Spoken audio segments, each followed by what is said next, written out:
जमीयत उलमाए हिंद के अध्यक्ष मौलाना महमूद मदनी ने एक बार फिर से विवादित बयान देकर माहौल को गर्म कर दिया है। उन्होंने कहा है कि बाबरी मस्जिद और 3 तलाक जैसे मामलों के फैसलों को लेकर न्यायपालिका पर सरकार के दबाव में काम करने का आरोप लगाया गया है। उन्होंने 1991 के उपासना स्थल अधिनियम के बावजूद हुई कार्रवाइयों पर भी सवाल उठाए और कहा कि सुप्रीम कोर्ट तभी तक सुप्रीम है जब तक वो संविधान की रक्षा करता है।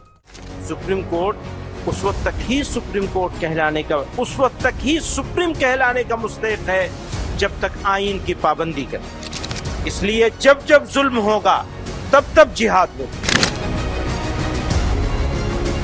जब संविधान की चौखट पर सवाल उठने लगे और न्याय के मंदिर पर उंगलियां उठने लगे तो बहस सिर्फ बयान तक नहीं रहती, समाज की नसों तक उतर जाती है।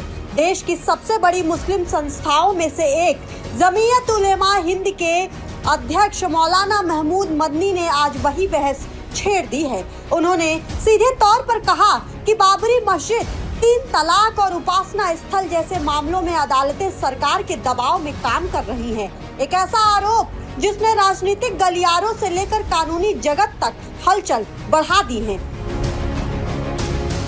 उन्होंने कहा कि उपासना स्थल कानून 1991 साफ कहता है कि 15 अगस्त 1947 की धार्मिक स्थिति जस की तस बनी रहेगी। उसके बावजूद जगह जगह विवाद खड़े किए जा रहे हैं और अदालतें इस प्रक्रिया को रोकने में कमजोर पड़ती दिख रही हैं। मदनी यही नहीं रुके, उन्होंने सुप्रीम कोर्ट पर भी सवाल उठाया। उन्होंने कहा कि सुप्रीम तब तक सुप्रीम नहीं जब तक वो संविधान की रक्षा नहीं करता। अगर वो भी दबाव में आएगा तो फिर आम जनता किसके पास जाएगी? हर हुक्मरान का अव्वलीन फर्ज अपनी रियाया को इंसाफ फराहम कराना है। मुल्क में अमन व अमान का क़याम और जराइम से पाक मुआशरे की तश्कील इंसाफ के बगैर हो नहीं सकती, हो ही नहीं सकती।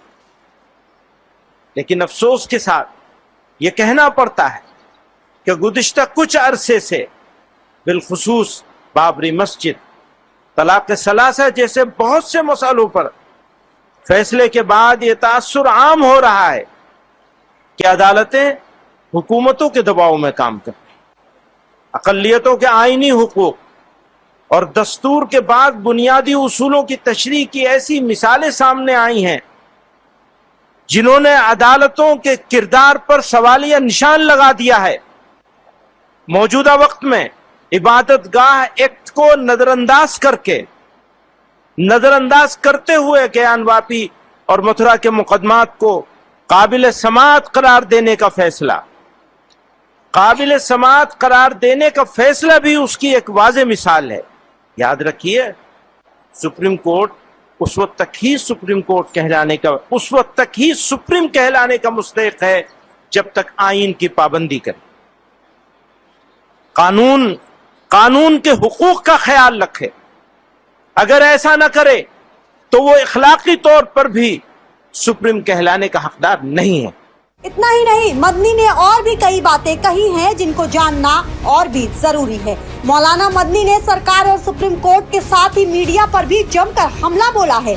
उन्होंने कहा कि आज सरकार और मीडिया एक पवित्र शब्द को पूरी तरह गलत तरीके से दुनिया के सामने पेश कर रहे हैं। उन्होंने कहा कि जिहाद को लफ्ज़ जिहाद, हुक जिहाद, जमीन जिहाद जैसे शब्दों के साथ जोड़कर बदनाम किया जा रहा है, जबकि जिहाद हमेशा पवित्र रहा है और दूसरों की भलाई और बेहतरी के लिए है। मदनी ने कहा, जहां जुल्म होगा वहां जिहाद होगा। उन्होंने इस बात को दोहराया भी और कहा, जहां जुल्म होगा वहां जिहाद होगा। जिहाद, इस्लाम और मुसलमानों के दुश्मनों ने इस्लाम की मुकद्दस इस्तिलाहात मसलन जिहाद के लफ्ज को एक गाली, फसाद और वायलेंस का हमनाम बना दिया है। लव जिहाद, लैंड जिहाद, तालीम जिहाद, थूक जिहाद वगैरह जैसे जुमले इस्तेमाल करके मुसलमानों की सख्त दिल आज़ारी और उनके मजहब की तौहीन की जा रही है। अफसोस का मकाम है कि हुकूमत और मीडिया में बैठे जिम्मेदार अफराद भी इस तरह के अल्फाज इस्तेमाल करने में कोई शर्म महसूस नहीं करते और न एक कम्युनिटी की दिल आज़ारी की परवाह करते। परवाह क्या करेंगे?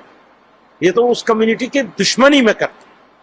यह तो पुराने दौर से चला आ रहा है कि कहीं भी दहशतगर्दाना अमल पेश आ जाए तो उसको जिहाद का नाम देकर इस्लाम और मुसलमानों पे ताने, तोहमतें और नाहक इल्जाम आयद किए जाते हैं।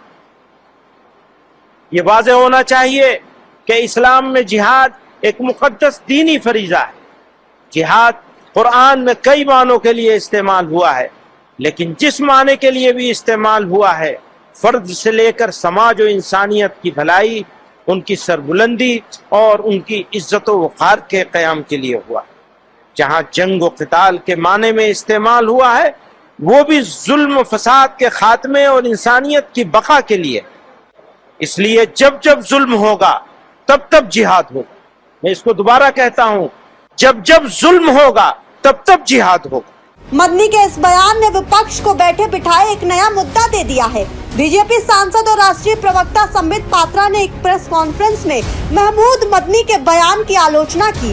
उन्होंने कहा, एक बैठक में जिस तरह से जमीयते उलमा हिंद के प्रमुख मौलाना महमूद मदनी ने भोपाल में कहा कि जहां भी किसी भी तरह की दमन हो वहां जिहाद छेड़ा जाना चाहिए, वो न केवल भड़काऊ बल्कि प्रकृति में विभाजनकारी है। मुझे लगता है कि ये शब्द बहुत गलत है। हमने लोगों को जिहाद के नाम पर आतंक फैलाते देखा है, न केवल भारत में बल्कि दुनिया भर में।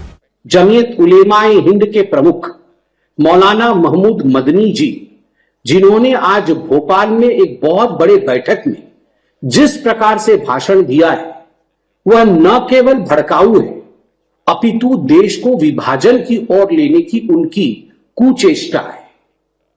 उनका कहना कि जिहाद होना चाहिए, जब जब जुल्म होगा तब तब जिहाद होगा, मुझे लगता है यह बहुत ही अनुचित शब्द है, बहुत ही अनुचित वाक्य है।